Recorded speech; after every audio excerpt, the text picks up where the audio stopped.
अरे तो भारत में नहीं गाया जाएगा तो अफगानिस्तान में गाया जाएगा वंदे मातरम। अगर भारत में नहीं गाया जाएगा तो क्या पाकिस्तान में गाया जाएगा? बात निकलेगी तो दूर तलक जाएगी, बात निकलेगी तो दूर तलक जाएगी।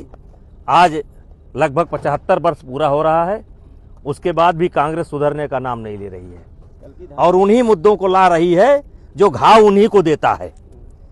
मैं गारंटी के साथ कहता हूं उसमें 80% वे मुसलमान हैं जिनके पूर्वज हिंदू थे।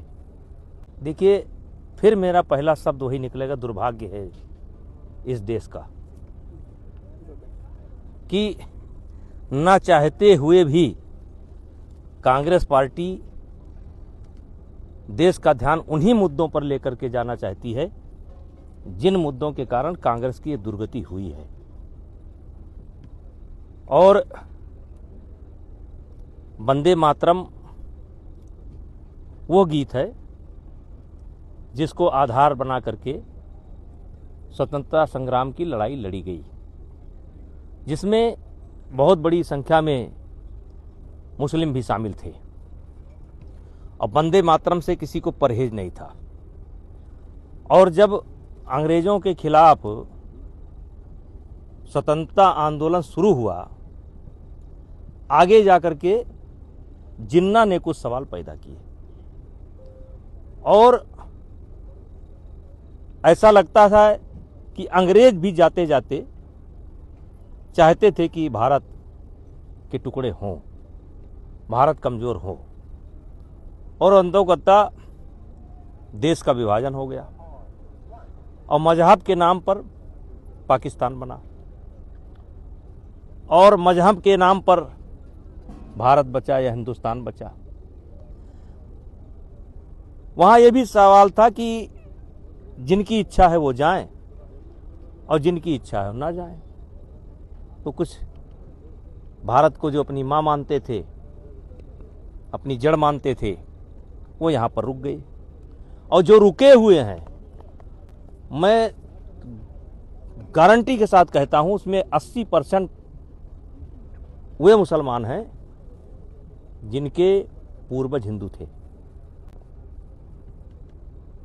और जिनके दिल में आज भी वंदे मातरम के लिए इज्जत है। और ये सवाल जो बचे हुए मुस्लिम हैं उनसे नहीं पैदा हो रहा है। भाई इना गिना कोई व्यक्ति अगर किसी बात के खिलाफ आवाज उठाता है तो उसको आप पूरे समाज की बात क्यों मान लेते हैं कि पूरा समाज यही चाहता है? क्या कोई सर्वे करवाया है? क्या जो हिंदू से कन्वर्टेड मुसलमान हैं क्या वो वंदे मातरम का विरोध करते हैं? ऐसा सर्वे किसके पास है? राहुल जी के पास है? किसने उनको इजाजत दे दिया कि आप सबके प्रवक्ता बन जाएं और घूम फिर करके फिर देश की राजनीति को वहीं लेकर के जाना चाहते हैं? आज हर बात पर सवाल पैदा करते हैं। वंदे मातरम पर सवाल पैदा होने का क्या तुक है? कोई तुक नहीं है। कौन लोग हैं वो, क्या कहेंगे उनको? अरे कांग्रेस, बार बार कह रहा हूं कांग्रेस है, और कौन है? अब कांग्रेस की छाया कुछ लोगों के ऊपर पड़ जा रही है, वो भी है, और कुछ लोग कांग्रेस से भी बढ़ करके हैं, जैसे बंगाल की राजनीति कांग्रेस से बढ़ करके है। तो ऐसी चीजों पर विवाद होना ही नहीं चाहिए।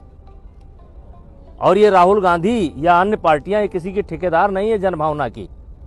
मैं कहता हूं 70% कन्वर्टेड हिंदू हैं, वो कैसे वंदे मातरम का विरोध करेंगे? ये परिस्थिति थी, वो मुस्लिम धर्म स्वीकार किए। किसकी गलती थी? परिस्थिति थी, किए कि कराए गए, ये बड़ा लंबा विषय है। लेकिन राहुल गांधी को किसी ने अधिकार नहीं दिया है कि हर सब्जेक्ट का विरोध करें। कांग्रेस को किसी ने अधिकार नहीं दिया है कि हर विषय का विरोध करें। कह रहा है थोपा जा रहा है उनके ऊपर, इसको स्थापना दिवस के तौर पर मनाने की जो बात की है सदन में चर्चा। अरे तो भारत में नहीं गाया जाएगा तो अफगानिस्तान में गाया जाएगा वंदे मातरम। अगर भारत में नहीं गाया जाएगा तो क्या पाकिस्तान में गाया जाएगा? क्या पाकिस्तान में हमारा कोई गीत गाया जाता है? तो फिर आखिर सबसे पहले नेहरू ने ही तो इसका विरोध किया था, वंदे मातरम का। अब वो छोड़िए, बात निकलेगी तो दूर तलक जाएगी, बात निकलेगी तो दूर तलक जाएगी। आज लगभग 75 वर्ष पूरा हो रहा है, उसके बाद भी कांग्रेस सुधरने का नाम नहीं ले रही है और उन्हीं मुद्दों को ला रही है जो घाव उन्हीं को देता है। ये उन्हीं मुद्दों को लाते हैं जो घाव उन्हीं को देता है, दर्द उन्हीं को देता है, लेकिन ये मानेंगे नहीं। कल्कि धाम गए थे। कल्कि धाम बहुत सुंदर जो है, एक कल्कि भगवान का मंदिर वहाँ पर बन रहा है, जिसका शिलान्यास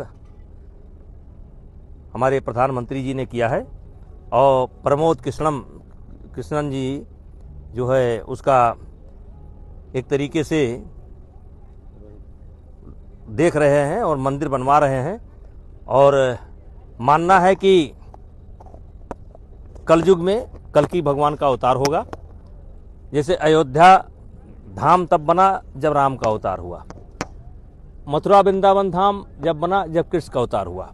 लेकिन पूरे देश में एडवांस में अगर कोई धाम बन रहा है तो कल्कि धाम बन रहा है। विश्वास है शायद, जिसको मानना हो माने, जिसको ना मानना हो ना माने। विश्वास था प्रहलाद को कि इस खंबे में भगवान है, भगवान प्रकट हुए।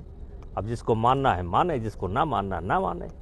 अब कल्कि भगवान का मंदिर बन रहा है। आप कह रहे हैं एडवांस में बनना है, मथुरा में तो है भगवान कृष्ण, फिर वहाँ मंदिर क्यों नहीं बनना? कृष्ण नहीं, कल्कि धाम।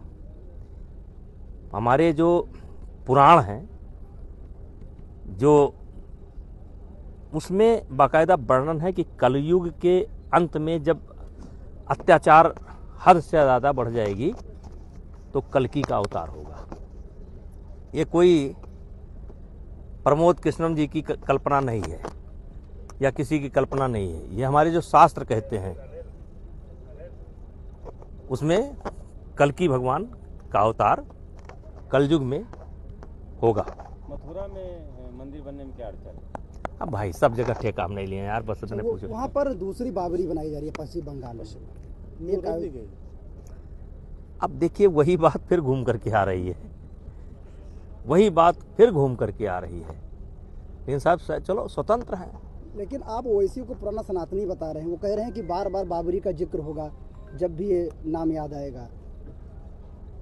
अब उनके बयान जो आज के हैं वो आज के हैं, आज जो हैं उस हिसाब से है, और उनके पूर्वज जो थे वो थे क्या थे? हिंदू थे, ब्राह्मण थे, नाम भी बताया था। ब्राह्मण थे। तो लाइए ना फिर उनको अपने। अब यार अब हो गया